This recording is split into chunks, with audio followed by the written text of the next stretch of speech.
ఈ రోజే సబ్స్క్రైబ్ చేయండి మీ ఫేవరెట్ షోస్ చూడండి. మనం ఇంతమంది చెప్తున్నా కూడా వినకుండా నోటికొచ్చినట్టు మాట్లాడి నా కొడుకుని హంతకుణ్ణి చేసింది. ఇందాక కూడా వాడి కాలర్ పట్టుకుని నానా మాటలు అంది. ఏం చేసినా ఏమన్నా చెల్లుతుంది అనుకుంటుందేమో. ఇక్కడ చూస్తూ ఊరుకునే వాళ్ళెవరూ లేరు. ఇక నుంచైనా కళ్ళు తెరుచుకో. ఏమే ఇప్పుడు వాదన ఎందుకు చెప్పు? బావగారు తిరిగి వచ్చారా? చాలు కదా మనందరికీ. ఆద్య మాటలు మిమ్మల్ని బాధ పెట్టినందుకు తన తరపున నేను సారీ చెప్తున్నాను.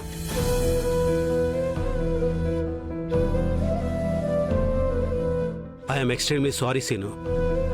నా మీద తనకున్న ప్రేమే తనతో ఇలా మాట్లాడించింది.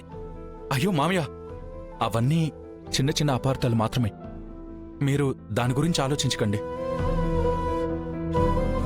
శ్రీను,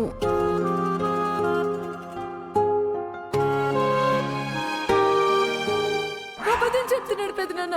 మా నాన్నని కాలితో తన్ని నదిలోకి పడేశాడు.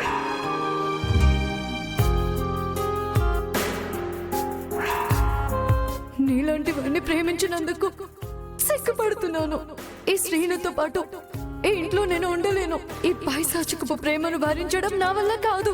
మా నాన్న చనిపోయారో బ్రతుకున్నారో అర్థం కాక నేను ఏడుస్తుంటే, పెళ్లి చేసుకోమని వెంట పడుతుంటే ఈ ఇంట్లో ఉండలేను. నన్ను వెళ్ళనివ్వండి.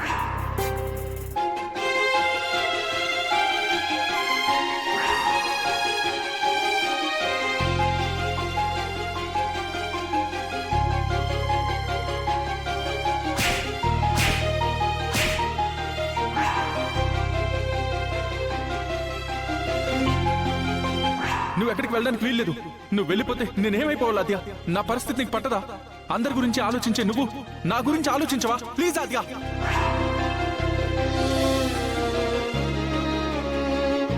నేను మిమ్మల్ని విడిచిపెట్టి వెళ్ళిపోకూడదంటే నాకు శ్రీను నుండి డైవర్స్ కావాలి.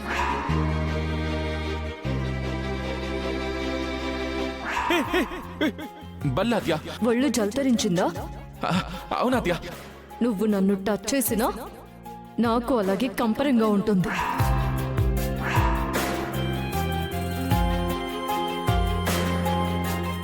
నేను చనిపోయినా నీకు ఓకేనా? అది నాకు సంబంధం లేని విషయం. నేను నిజంగానే విషయం తాగితే తాగు, నాకేంటి?